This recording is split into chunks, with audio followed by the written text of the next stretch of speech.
할렐루야. 주님의 이름으로 사랑합니다. 주님의 이름으로 축복합니다.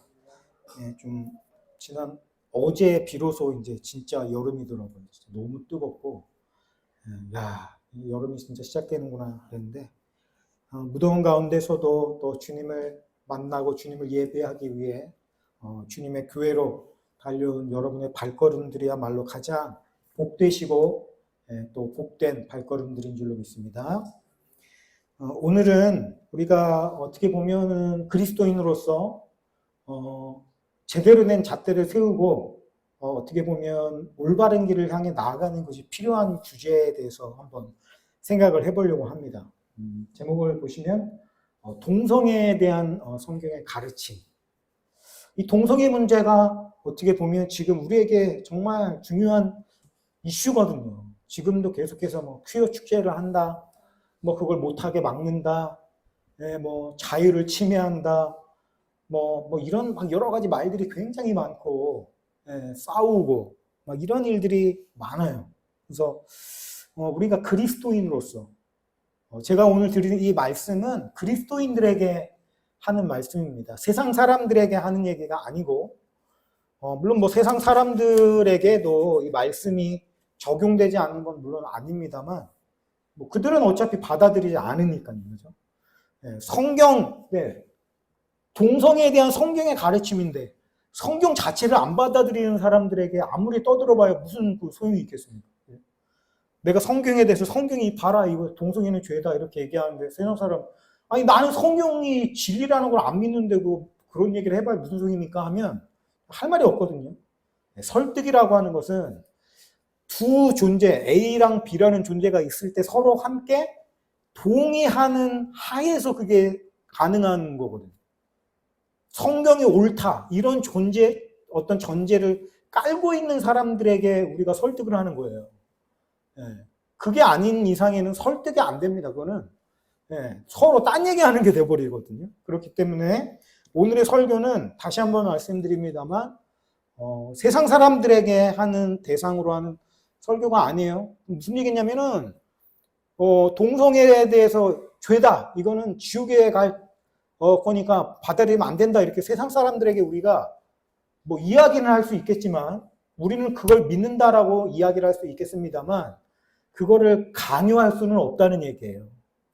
우리는 그걸 안 믿는다 이러면 어쩔 수가 없는 거란 말입니다. 근데 우리가 그리스도인, 하나님을 따르는 자, 우리가 찬양 가운데 고백했죠. 나는 주님께 속한 자 돼요. 주님께 속해 있다라고 믿는 사람들, 그리고 성경이 하나님의 말씀이라고 믿는 사람들에게는 반대로 이 말씀은 굉장히 엄중하다라고 하는 거예요. 곧 이 말은 내가 세상 사람들에게는 이 말씀을 전하지 못한다는 얘기는 그리스도인들은 오늘 제 이 설교를 반드시 받아들여야만 된다라고 하는 겁니다. 다른 의견이 있을 수 없어요. 왜요? 이것은 저의 가르침이 아니라 성경의 가르침이기 때문입니다. 성경을 하나님의 말씀이라고 우리가 믿는다라고 한다면 거기에는 옳다, 틀리다 둘 중에 하나만 있는 거지 다른 의견이 있을 수 없다는 얘기가 돼요. 엄중합니다. 제가 왜 이야기를 할 수밖에 없는가 하면 굉장히 민감한 문제이기 때문에 그래요. 이 동성애라고 하는 것이 교회 안에도 교회 밖에 사람들이 동성애를 하고 동성애를 옹호하고 뭐 그거를 한다 한들 무슨 상관이 있겠어요. 그런데 이 교회 안에는 이 동성애에 관한 문제가 한 가지 태도밖에는 존재할 수가 없음에도 불구하고 뭐 세상 풍조가 시대 자체가 그런 식으로 흘러가다 보니까 자꾸만 교회 안에서도 이 동성애에 대한 어떤 태도가 자꾸 여러 가지로 갈라지는 어떤 그런 모습이 있더라는 거예요. 그러다 보니까 문제가 되는 것이고, 오늘 제가 말씀드리고 싶은 것은 뭐냐면은 교회에서 동성애에 대한 태도는 한 가지밖에 없습니다. 그것은 안 된다는 거예요. 오늘 우리가 여러 가지 읽었습니다. 탐욕, 도적, 술 취하는 자, 모욕, 간음, 탐색, 우상숭배, 뭐 이런 여러 가지 것들은 뭐라고 되어 있습니까? 불의한 자라고 통틀어서 이야기하고 있는데 이런 자들은 하나님의 나라를 유업으로 받지 못한다. 동성애에 관한 말씀을 찾아보면 구약 성경에도 동성애에 관한 말씀 많이 찾아볼 수가 있고요. 또 소돔과 고모라 같은 경우에는 사실 동성애 때문에 망했어요. 하나님이 심판을 받은 게 이 동성애 때문이었고요. 고대 시대로부터 사실은 이 동성애라는 것이 굉장히 막 요즘에 뭐 세상이 말세다, 뭐 우리가 그런 막 표현 많이 합니다. 그런 거 보면서 어르신들이 정말 말세야, 말세. 어떻게 세상이 이럴 수가 있어. 근데 이거는 비단 오늘날의 문제 아니고요. 인류 역사 가운데 늘 있었던 문제이고, 그 어르신들이 젊었을 때도 그 문제는 여전히 많이 있었고, 단지 세상에서 또는 사회에서 그거에 대해서 가타부타 언급을 하지 않았을 뿐이지 음지에서 항상 있었던 일들이란 말입니다. 문제는 뭐냐면은 요즘에 그 동성애에 대한 어떤 그런 권리들을 주장을 하면서 사람들이 동성애를 인정해라, 동성애는 그냥 성적 취향일 뿐이다, 이런 주장이 오가면서 이제 그리스도인들이 혼란에 빠지게 되는 거예요. 뭐 이거 어려운, 이게 뭐냐, 동성애에 대해서 우리가 어떤 태도를 가져야 맞냐, 뭐 이런 고민 아닌 고민을 하게 되었다라는 거예요. 이거는 이 시대를 살아가는 우리에게 있어서 반드시 짚고 넘어가야 될 문제라고 할 수가 있습니다. 동성애에 대한 이슈에 대해서 우리가 한번 생각을 해보면, 이 동성애를 뭐 이제 인정해달라, 이런 사람들이 주장하는 근거 가운데 하나가 뭐냐면은 취향의 문제다. 이거 취향의 문제다. 세상 사람들이 그런 주장을 하는 거에 대해서는 저는 할 말이 없습니다. 설득할 마음도 없고. 왜냐하면 설득할 수가 없으니까, 그 사람은. 근데 문제는 교회 안에서 그리스도인들 사이에서 동성애는 취향이다, 이렇게 주장한다? 이거는 있을 수가 없는 일이라는 거예요. 그건 틀렸습니다. 그리스도인은 그렇게 주장할 수 없어요. 오늘 분명히 말씀하고 있습니다. 성경은 동성애가 취향이라고 되어 있습니까? 아니죠. 이거는 하나님의 나라를 유업으로 받지 못한다. 이 동성애가 같이 언급되어 있는 목록, 불의를 행한다라고 이게 통칭하고 있는데, 거기에 같이 소속되어 있는 여러 가지 것들을 보세요. 우상숭배, 도적, 뭐 속여 뺏는 거, 이거 사기꾼이죠. 뭐 보이스피싱, 이런 것들과 지금 같이 묶어놓고 지금 설명을 하고 있죠. 성경은 이 얘기가 무슨 얘기를 하는 겁니까? 여러분, 사기치는 게 취향이 될 수 있나요? 난 그렇게 돈 버는 거 그냥 쉬워서 난 그렇게 해. 이게 사기치는 게 이게 지금 취향이 될 수 있냐고요. 우상숭배가 취향이 될 수 있나요? 남의 것을 뺏는 거, 도적질하는 거, 막 훔치는 거, 막 마트에서 이만큼 훔쳐놓고, 이건 내 취향이에요. 나 이걸 즐거워해가지고 하는 거예요. 이렇게 얘기할 수 있어요? 그럴 수 없다라는 겁니다. 그죠? 네. 사기치는 거는 취향이 아니에요. 그거는. 네, 잘못입니다. 네. 뭐 동성애, 이거는 뭐 법적으로 저촉되는 게 아니고, 사실 사기치는 거나 또는 뭐 도적질하는 거나 이런 거는 법에서 금하고 있는 거니까 죄고, 동성애에 대한 거는 법으로 동성애라면 징역 10년에 처한다, 뭐 이런 법이 없으니까 이거는 그런 문제들이랑 같이 취급하면 안 되는 거 아닙니까? 이렇게 얘기할 수 있어요. 세상 사람들은. 왜요? 세상 사람들은 세상의 법에 대해서만 이야기를 하기 때문에 그렇게 주장할 수 있다고. 그러나 그리스도인은 그렇게 주장할 수 없습니다. 세상의 법 위에 있는 게 그리스도인에게는 하나님의 법이고 성경의 말씀이란 말이에요. 세상의 법이 죄로 인정하지 않는다고 해서 그리스도인들에게 죄가 아닌 건 아니라는 겁니다. 그죠? 세상의 법이 우상숭배를 죄라고 인정하나요? 무당 푸닥거리 하면은 감옥 간다 그러나요? 안 그런다고요. 그러나 성경은 우상숭배, 우리 그리스도인들은 우상숭배를 굉장히 심각한 죄로 봅니다. 그죠? 왜 그렇죠? 말씀이 그렇게 이야기하고 하나님이 그렇게 말씀하고 있기 때문에. 그런 의미에서 마찬가지로 동성애가 법적으로는 잘못되지 않았다라고 세상법이 규정을 한다 하더라도, 우리에게 이 동성애는 사기치는 거나 도적질하는 거나 우상숭배하는 거나 또는 뭐 다른 사람들을 괴롭히는 거나 이것과 다를 것이 없는 아주 심각한 죄다라는 거예요. 곧 동성애는 취향의 문제라고 볼 수가 없는 것이다라는 겁니다.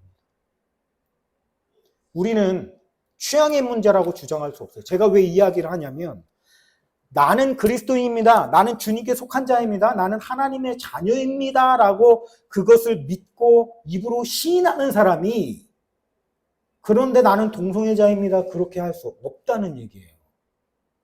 그건 있을 수가 없는 얘기입니다. 내가 그리스도께 속한 자입니다라고 하면서 어떻게 동성애자입니다가 이게 두 개가 양립할 수가 있습니까? 없습니다. 네. 그런 자들은 동성애자가 될 수가 없는 거예요.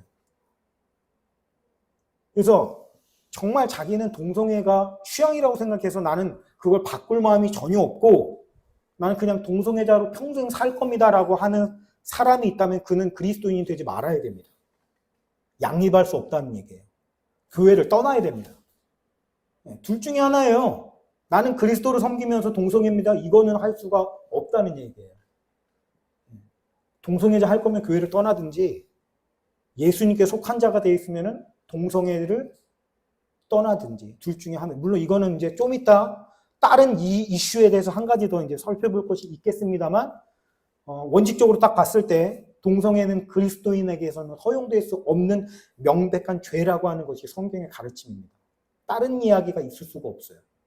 그래서 교회 안에서는 어떤 식으로든 동성애에 대한 어떤 설득 또는 어떤 그거에 대해서 그걸 논리적으로 접근하는 시도 이런 것은 있을 수가 없고 존재할 수 없습니다. 동성애는 죄입니다. 여기에서는 뭐라고 표현하냐면 하나님의 나라를 유업으로 받지 못한다라고 정확하게 설명을 하고 있어요. 저는 그리스도인들이 동성애자라고 하는 것이 어떻게 존재할 수 있는지가 의문이에요. 그건 있을 수 없는 일입니다. 그러지 말아야 돼요. 그리스도인이라고 하지 말아야 돼요. 동성애를 계속 주장할 거면. 자, 그래서 첫 번째, 세상 우리가 동성애에 관한 이슈, 그건 성적 취향의 문제다, 아니다라고 하는 것이 명백히 아니다라는 것이, 동성애는 성적 취향이 아니고 명백하게 잘못된 것이고 올바르지 않은 것이고 틀린 것이고 성경의 표현대로라면 불의한 것이고 하나님의 나라를 유업으로 받지 못하는 죄다라는 겁니다.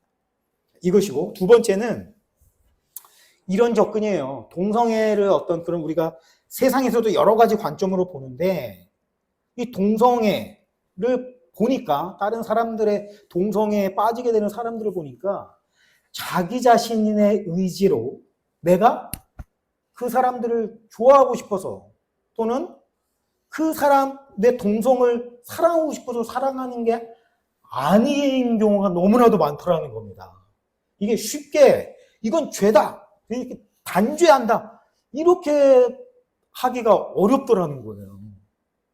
왜냐하면 그들 스스로도 그거를 고쳐보려고 굉장히 애를 많이 썼는데 도저히 안 됐더라는 거예요. 동성애뿐만이 아니라 뭐 여기엔 표현이 안 돼 있습니다. 성경에 그런 표현도 있거든요. 그 남자가 여자처럼 여자가 남자처럼 하는 거 그런 것도 굉장히 금하는 거거든요. 그러니까 그런 거에 대해서 성정체성이라고 하죠. 그런 것들은 약간 동성애랑 좀 다른 문제긴 합니다만 같은 묶음에서 볼 수 있는데 그 사람들의 삶을 들여다보니까 너무 불쌍하더라는 거예요. 물론 그게 좋아서 글로 빠지는 사람들도 있습니다만 진짜 자기는 너무 싫고 그걸 고쳐보려고 안 해보려고 애를 써봤는데 도저히 그거를 거부할 수가 없어가지고 그렇게 될 수밖에 없었던 이유들이 너무나도 많이 있더라는 거예요. 그러다 보니까 이제 동정 여론이 생기는 겁니다. 교회 안에서도. 아니 이 사람이 그렇게 되고 싶어서 된 것도 아니고 자기가 선택한 것도 아니고 자기 의지와 상관없이 자기도 모르게 그렇게 된 건데 우리가 그를 정죄할 수 있냐. 어떻게 보면은 교회 안에서도 굉장히 현실적인 문제입니다. 이거는. 그죠? 네, 어떻게 보면 동정의 여지가 있잖아요. 네, 또 동정의 여지가 있을 뿐더러 이런 거는 좀 너무 불쌍한 거 아니야? 불쌍하게까지 하단 말입니다. 이걸 어떻게 우리가 그리스도인이 이런 거에 대해서 어떻게 대처해야 되냐. 근데 이렇게 우리가 한번 생각을 해봅시다. 성경은 그걸 아주 악하고 또 못된 어떤 그런 죄로 규정을 짓고 있는데 현실적으로 봤을 때는 진짜 그런 그런 것 때문에 괴로워하는 사람은 너무나도 많이 있다는 거죠. 특히나 교회 안에 그런 사람들 많이 있을 수 있어요. 자꾸만 동성애에게 끌리는데 아니면 성 정체성이 자꾸 반대로 되는데 교회에서는 그거를 완전히 죄라고 얘기하니까 말도 못하고 막 속이 끓이고 막 힘들어하는 형제자매들이 굉장히 많이 있단 말입니다. 이런 사람들에 대해서 우리가 어떻게 다가갈 수 있는가? 어떤 태도를 취해야 하는가? 성경은 그거를 분명히 죄라고 여기고, 근데 우리가 여기에서 한번 생각을 해봐야 될 문제가 그런 겁니다. 무조건 그들을 교회에서 쫓아내야 되냐, 그러면. 그죠? 그 동성애 축제하는 데 가서 막 뒤집어 씌우고 예.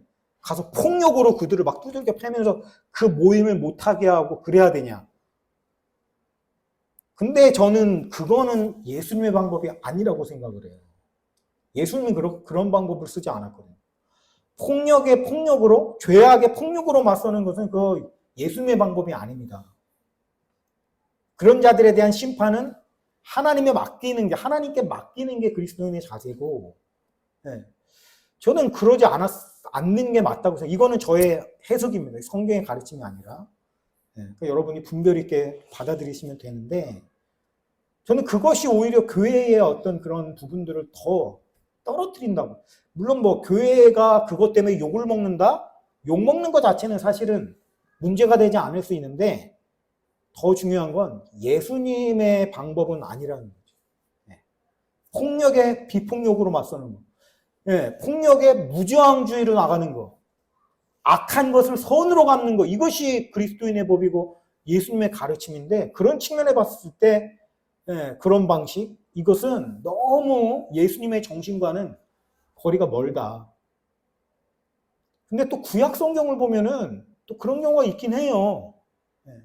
사사 기드온에게 하나님이 바알 신상들을 다 눕히고 뭐 아세라를 찍어버려라, 이런 경우가 있거든요. 그건 이제 이스라엘 백성이라는 어떤 그런 뭐 가정하에 있는 것이고, 또 이방인들, 다른 신을 섬기는 이방인들을 막 전쟁으로 쳐서 다 죽이고 막 이런 것들이 구약에 나오기는 물론 합니다. 그래서 그런 의미에서 보면 또 그런 것도 하나님의 방법이라고 할 수 있는 거 아니냐, 이렇게 주장하면 사실 그거에 대해서 아니다라고 100% 얘기는 못해요. 왜냐면은 하나님이 그렇게 일하신 것도 분명한 사실이니까요. 그렇지만 신약에 예수님께서 오셔서 예수님의 어떤 정신을 우리가 봤을 때는 그런 방법은 좀 아니다라고 보는 게 맞는 것이고, 그럼 어떻게 접근해야 되냐? 동성애는 분명히 나쁜 거고, 뭐 트랜스젠더, 성 정체성에 대한 건 분명히 죄고, 이거는 성경이 심각한 저걸로 하는 건 분명히 맞습니다만, 우리가 그렇다고 해서 확 잘라버리는 거는 또 성경의 가르침이 아니잖아요. 오늘 여기 보는 이는 죄들을 보십시오. 죄를 지었어요. 죄를 지었으면 그 사람, 너는 죄를 지었으니까 지옥에 가, 이게 됩니까? 성경의 입장이 그래요? 그렇지 않단 말이에요. 우리가 오늘 보지 않았습니다만 11절에 보니까 이렇게 돼 있어요. 너희 중에 이와 같은 자들이 있더니, 그죠? 그 위에 그런 죄악된 그 어떤 불의를 행하는 것들이 너희들 중에 있었으나 주 예수 그리스도의 이름과 우리 하나님의 성령 안에서 씻음과 거룩함과 의롭다 하심을 받았느니라. 그런 죄 가운데 있으면은 구원을 못 얻는다는 거예요. 하나님의 나라를 유업을 얻지 못한다. 근데 예수 그리스도를 통해서 어때요? 그런 불의함이 씻겨지고 깨끗해지고 의롭다 하심을 받았다. 이렇게 얘기하고 있어요. 그러니까 동성애 해도 된다예요, 그러면?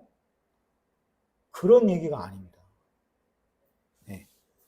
자, 이 얘기는 잘 우리가 받아들여야 돼요. 그런 모든 죄들이 은혜는 씻을 수 있고 거룩하게 할 수 있다라는, 사실 그런 죄들 때문에 예수님께서 십자가에 달려 돌아가신 거예요. 십자가는 모든 죄를 덮어버릴 수 있는 크신 은혜입니다.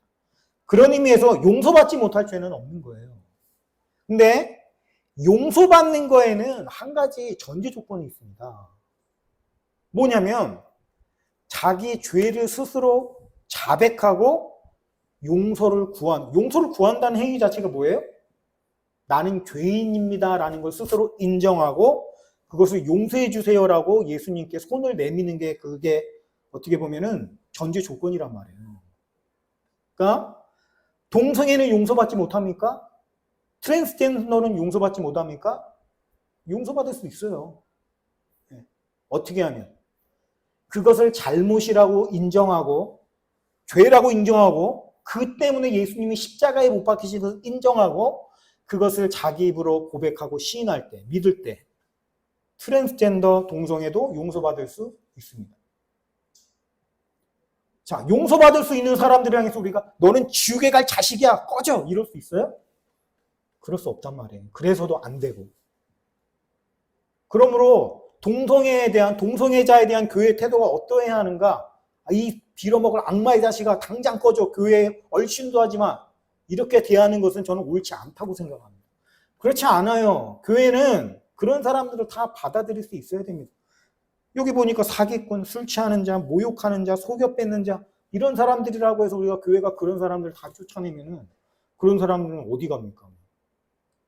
그런 사람들에게도 복음을 들을 수 있는 기회를 줘야 되는 거 아닙니까? 교회가 그런 사람들을 내쫓을 수 없다는 얘기예요. 교회는 그런 사람들을 받아들여야 합니다.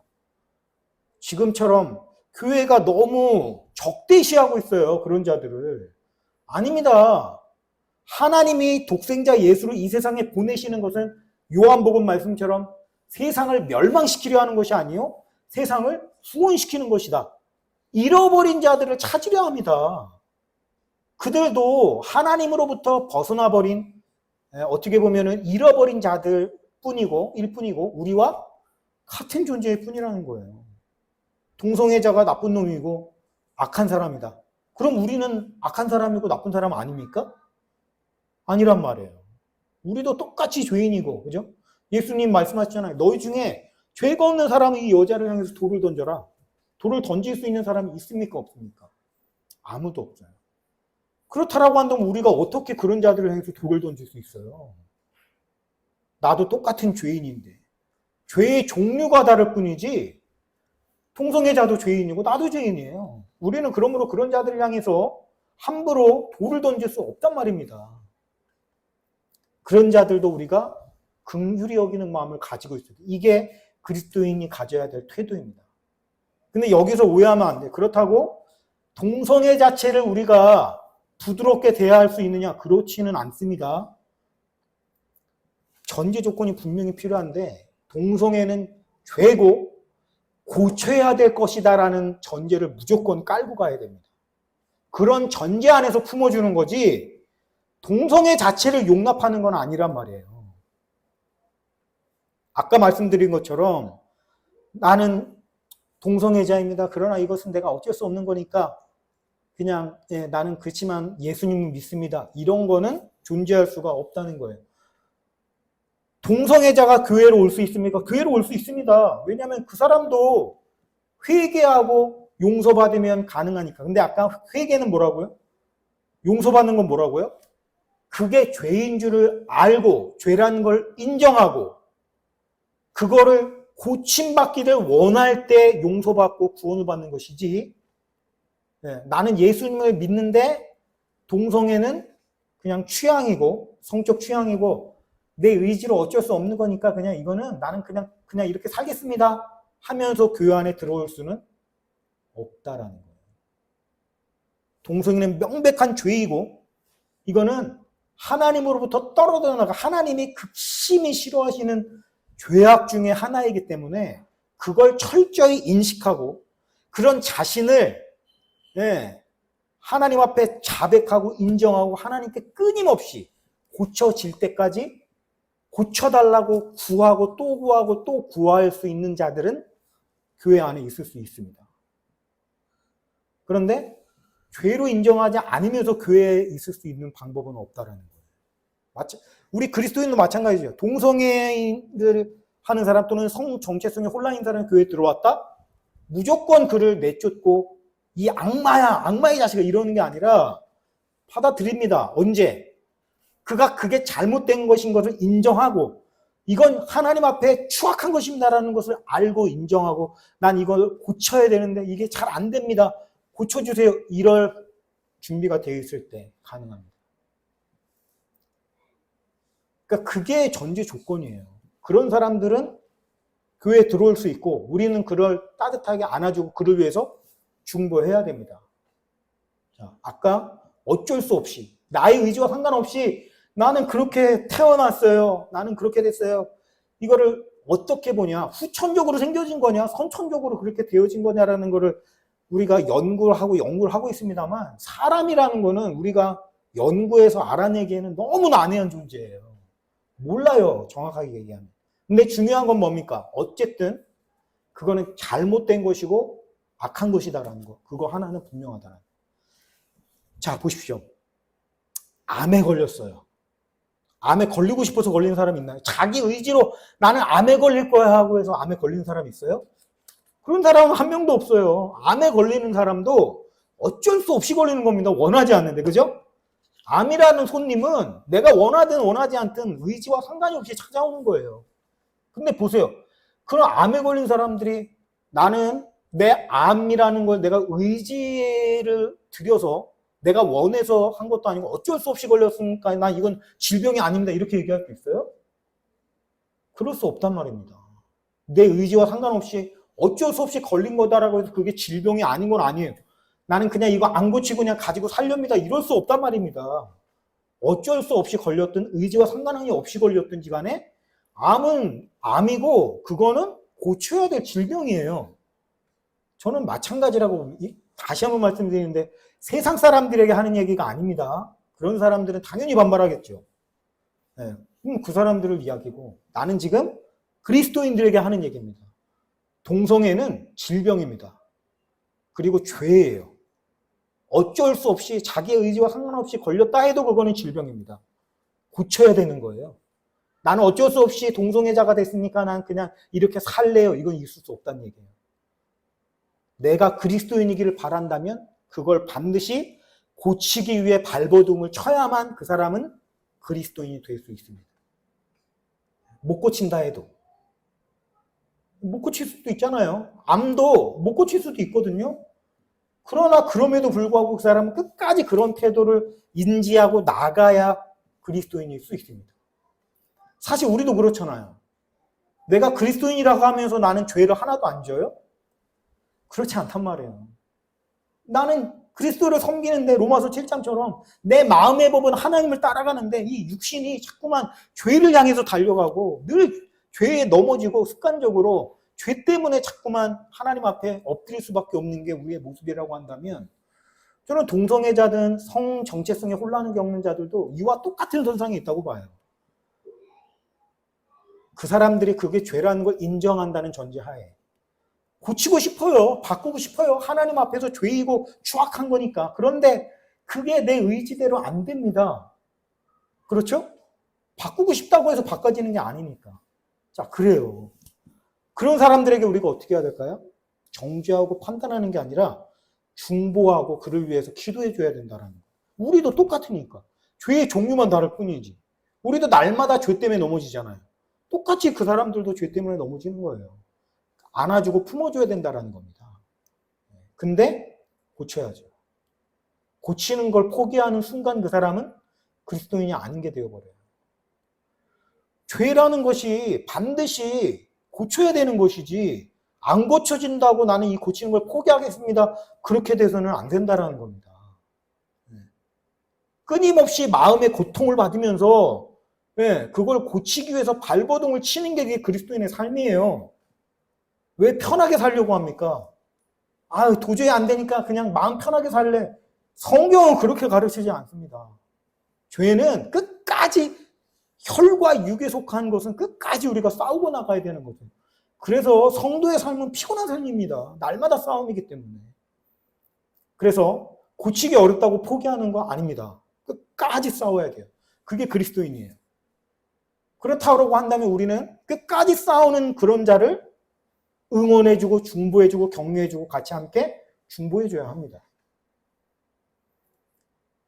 자, 나는 그리스도인인데 다시 한번 피드백을 하면 나는 그리스도인인데 동성애는 어쩔 수 없는 거고 이건 성격 취향이니까 나는 그리스도인이기도 하면서 예수님을 따르기도 하면서 나는 동성애자를 할 겁니다. 이런 자들은 우리가 절대 용납할 수가 없습니다. 그런 사람은 교회에서 쫓아버려야 돼요. 그런 사람 그리스도인이 아닙니다. 근데 고치려고 이거 죄라는 거 내가 인정합니다. 하나님이 가장 싫어하는 거 인정합니다. 고치고 싶은데 안 돼요. 어떻게 할까요? 이 연약한 몸을 어찌할까요? 이런 사람들은요. 품어줘야죠. 우리와 똑같은 모습이잖아요. 그렇죠? 자, 정말 고치려고 하는데 안 고쳐져. 이럴 수 있죠. 자, 이런 사람들에 대해서 이런 사람들은 그럼 어떻게 해야 될까? 성경에 보면 예수님이 그런 표현을 합니다. 누구든지 한번 아내를 맞아들이고 다른 아내를 맞아들이는 사람은 그 간음을 범하는 것이다. 절대 이혼이라고 하는 것은 모세가 율법에 이혼하라고 써준 거는 너희들 마음이 악한 거를 알고 그렇게 해준 거지 원래 하나님의 뜻이 그런 거 아니다. 무슨 얘기예요? 한 번 결혼하면 끝까지 살아야 된다는 얘기죠. 그러니까 이 유대인들이 깜짝 놀래가지고 하는 얘기.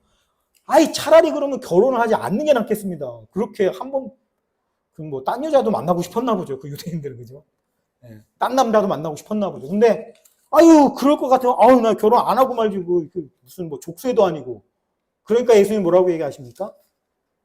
그런 사람들도 있을 거다. 근데 그런 은사는 타고난 사람들만 가능한 거다. 고자라고 표현을 하는데 고자. 예, 결혼 안 하고 그냥 홀로 사는 사람. 근데 사도 바울을 보니까요, 제가 그걸 굉장히 권면하는 걸 보게 됩니다. 권면해요. 차라리 그냥 혼자 사는 게 낫습니다.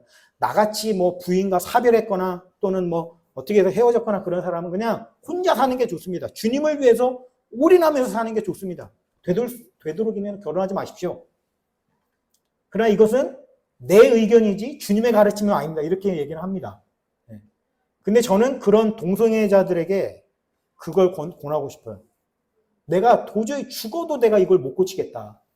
나는 자꾸만 고치려고 하는데 안 고쳐진다. 동성애에게 자꾸 끌린다. 동성애에 자꾸 빠진다.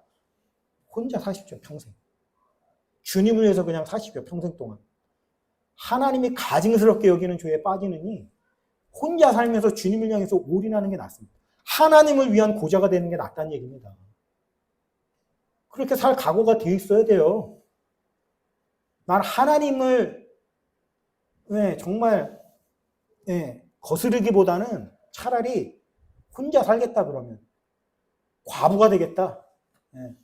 고자가 되겠다. 하나님을 위한 그 은사라고 하는데 그렇게 살면 됩니다.